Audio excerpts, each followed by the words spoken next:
Well, good Saturday to you. Here it is once again on March the 28th in the year 2020, and we are still finding ourselves in the midst of COVID-19.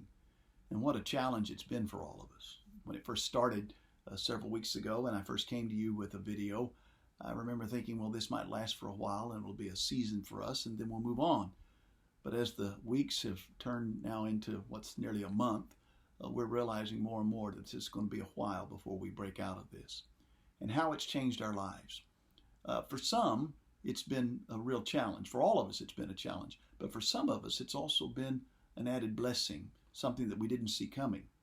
And one of the ways that we have found it to be a blessing is learning what it is, once again, to be alone, to be still, to enjoy the outdoors, to enjoy time just by ourselves, to have time for thinking and time for maybe visiting on the phone, time for reflecting. You know, David spent a lot of time alone, and the Psalms are filled with stories and accolades and praises of what it was like for him when he was being, what he felt like, hunted down and mistreated illy.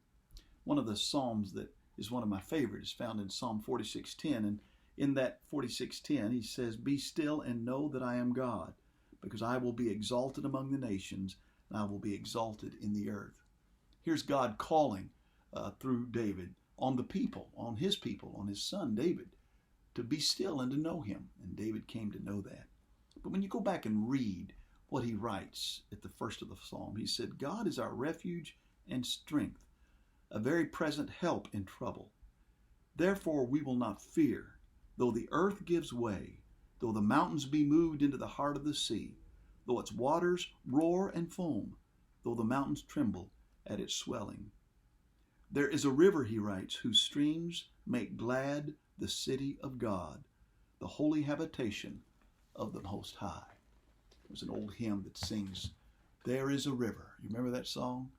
There is a river. There is a river in our souls. There's a river in our heart and life that calls back out to God. We desire to know him and to come to and to be known by him.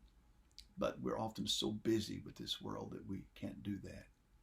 And I guess that's what I would say to you on this Saturday. I know it's been hard. It's been hard for Belinda and me. We miss the grandchildren. We miss Taylor and we miss Trey, our son Trey. He won't even come over. He's so afraid he's going to make us sick. He won't come into the house. He stands out at the curb and waves at us. We miss talking to him and seeing him face to face, hugging him.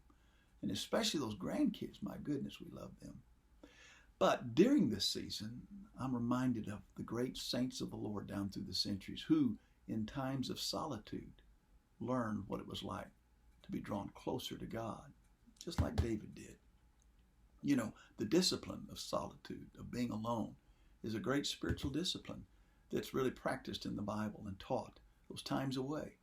And now we have an opportunity to find ourselves in that again. I want to sing a song for you today. I told my wife, I said, I'm going to listen to all this good music on the YouTube and everything during this respite that we've had, but and so I was a little hesitant to sing because so many of them are good, but this is one of my favorite little songs, and even though my voice is older and a little gravelly, I think you'll get the gist of it. It's a beautiful melody. "In the morning when I rise."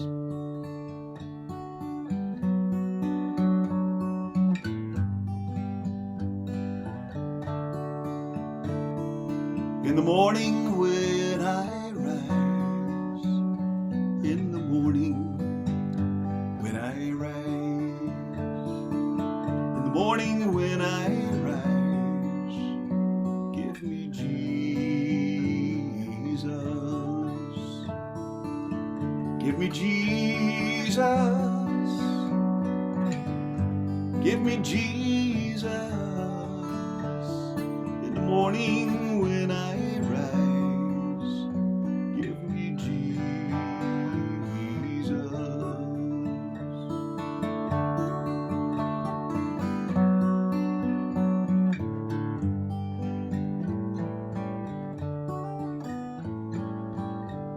When I lay me down, oh, and when I lay me down, when I lay me down, give me Jesus, give me Jesus,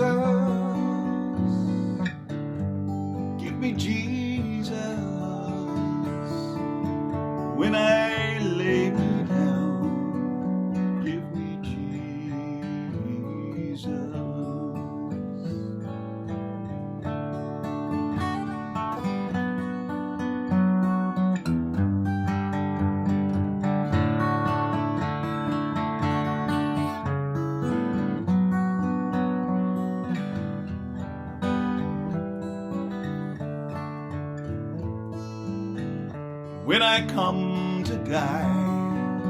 Oh, and when I come to die, when I come to die, just give me Jesus.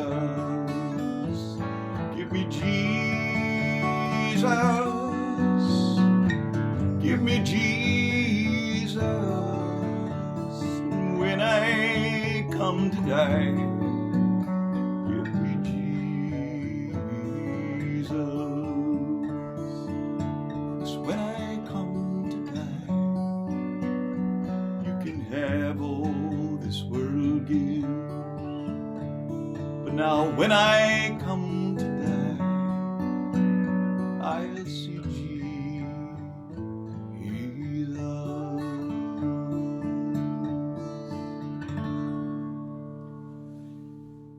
Now, Jesus had a passion for his Father.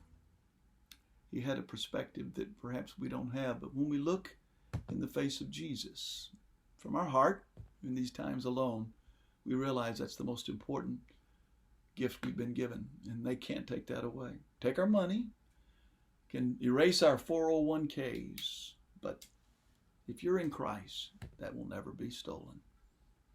Spend time with him during this season. See what he has to say.